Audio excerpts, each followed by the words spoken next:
Salut, ça fait longtemps, ça fait très longtemps. Ça fait à peu près 6 mois depuis que j'ai fait les 2 premiers épisodes et il y a beaucoup de choses qui ont changé entre-temps. C'est d'ailleurs pour ça que j'ai eu du mal à m'y remettre, mais nous voilà aujourd'hui dans un nouveau décor parce que, parmi toutes les choses qui se sont passées pendant 6 mois, j'ai déménagé et je suis retournée chez mes parents. J'ai fini mes études et je vais pas tarder à être diplômée. Qu'est-ce qui s'est passé d'autre? J'ai voyagé pendant 2 mois et demi. Et j'ai lancé mon auto-entreprise. Tout ça, c'est des sujets sur lesquels je vais revenir, mais pour l'instant, je voudrais aussi refaire une bascule sur le premier épisode que j'avais fait, qui était le cul entre trois chaises. Et dans cet épisode-là, je parlais du fait que je ne savais pas si je voulais reprendre des études, aller travailler ou voyager. Et en fait, eh ben, il y a beaucoup de choses qui ont évolué. Donc les études, je pense que j'en ai bel et bien fini avec ça.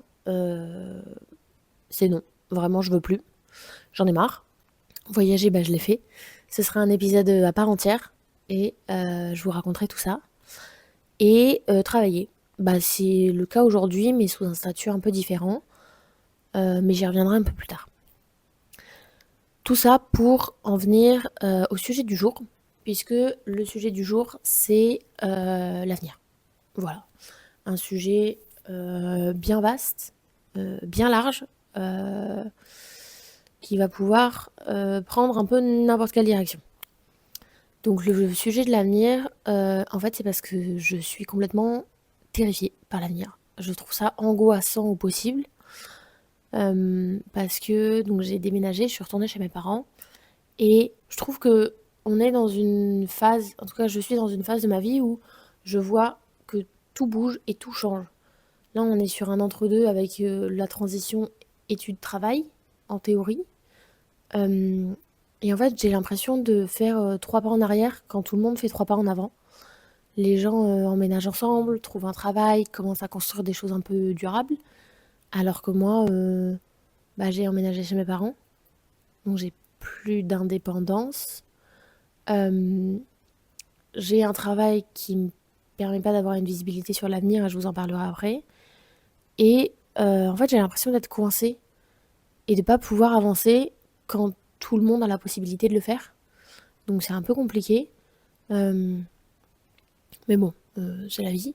Mais par exemple, j'ai une copine, donc je vais avoir 24 ans, j'ai une copine qui va avoir un bébé. Est-ce qu'on peut revenir là-dessus? Elle va avoir un bébé. Vraiment, je suis hyper contente pour elle, hein. C'est trop bien, c'est trop mignon, machin. Mais un bébé? Enfin, moi, jamais de ma vie, je m'imagine à 24 ans avoir un bébé. Je suis pas assez responsable pour ça. C'est un truc de fou.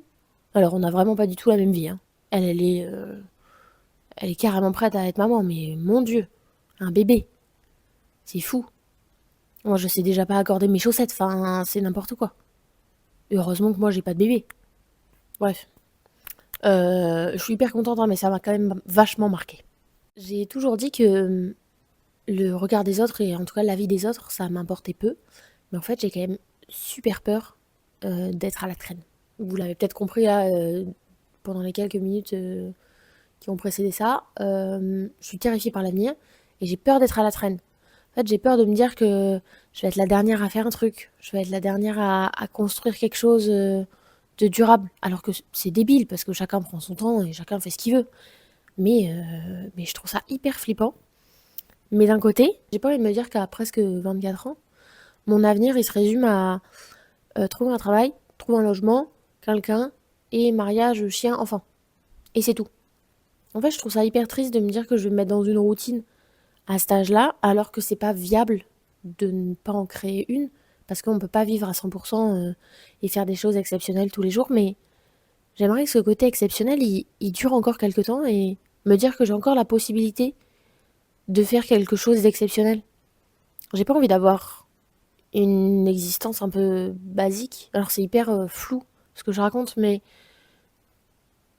ouais, j'ai envie de faire plus pour les gens, pour moi, pour vivre quelque chose de plus grand que juste ça.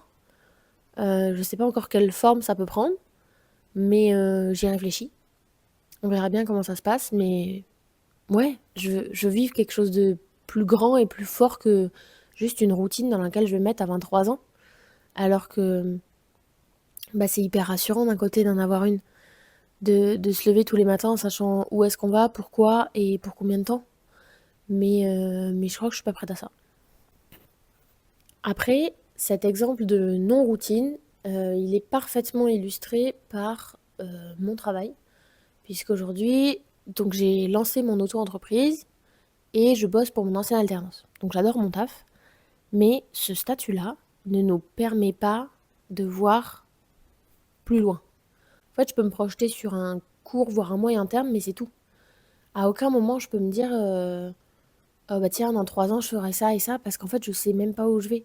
Le problème, alors il y a plein d'avantages, hein, mais le problème d'être auto-entrepreneur, c'est que tu n'as aucune vision sur du long terme.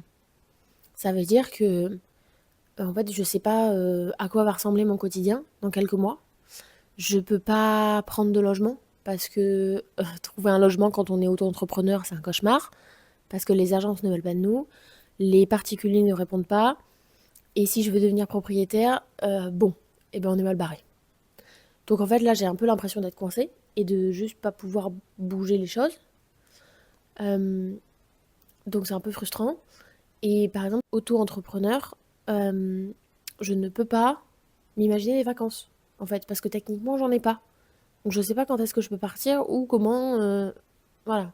Alors que vraiment, j'adore voyager. Mais en fait, là, j'ai aucune vision sur ce qui va se passer. Et c'est quand même un peu frustrant.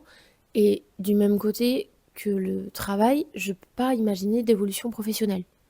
En fait, je peux pas me dire dans quelques années, j'aimerais évoluer sur tel ou tel poste, ou parce que de un, je sais pas ce que je veux faire dans quelques années. Euh, et qu'en fait, je sais même pas où est-ce que je serai, dans quelle entreprise je serai, ou si je serai pas au chômage, ou c'est vraiment très très flou.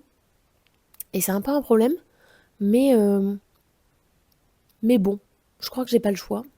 En fait, euh, le statut auto-entrepreneur, c'est, je trouve, l'exemple parfait pour te dire, je peux mettre un max de sous de côté, par contre, je ne sais pas ce que j'en fais et je ne peux pas investir. En gros, c'est ça. Donc pour l'instant, j'en suis là, mais du coup, je sais juste pas quoi faire. Et j'aime mon travail, mais j'ai besoin de voir où je vais un petit peu, parce que j'ai pas envie d'avoir une routine sur 30 ans et d'imaginer ma vie et la planifier et qu'en faire sur 30 ans, mais j'aimerais savoir quand même où est-ce que je vais être l'année prochaine. Enfin, ce serait sympa. En tout cas, l'idée que je m'en fais. En gros, aujourd'hui, donc j'ai l'impression d'avoir fait 3 pas en arrière par rapport à tout le monde.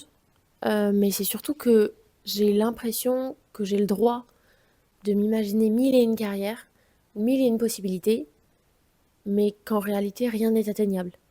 Que j'ai le droit d'envisager de faire 1000 choses, mais que dans les faits, je pourrais pas. Et ça, c'est le quotidien. Et c'est un peu l'enfer parce qu'on se projette, on a plein d'espoir, et en fait, il y a beaucoup de choses qui retombent un peu tout le temps. Et ça met quand même un coup au moral. Et c'est ça, je me dis que j'ai l'impression de pouvoir bouger, mais qu'à la fois je suis coincée. Et vraiment, alors peut-être pas là le cul entre trois chaises, mais là le cul entre deux chaises, c'est déjà suffisant. C'est ça. En fait, on fait quoi maintenant?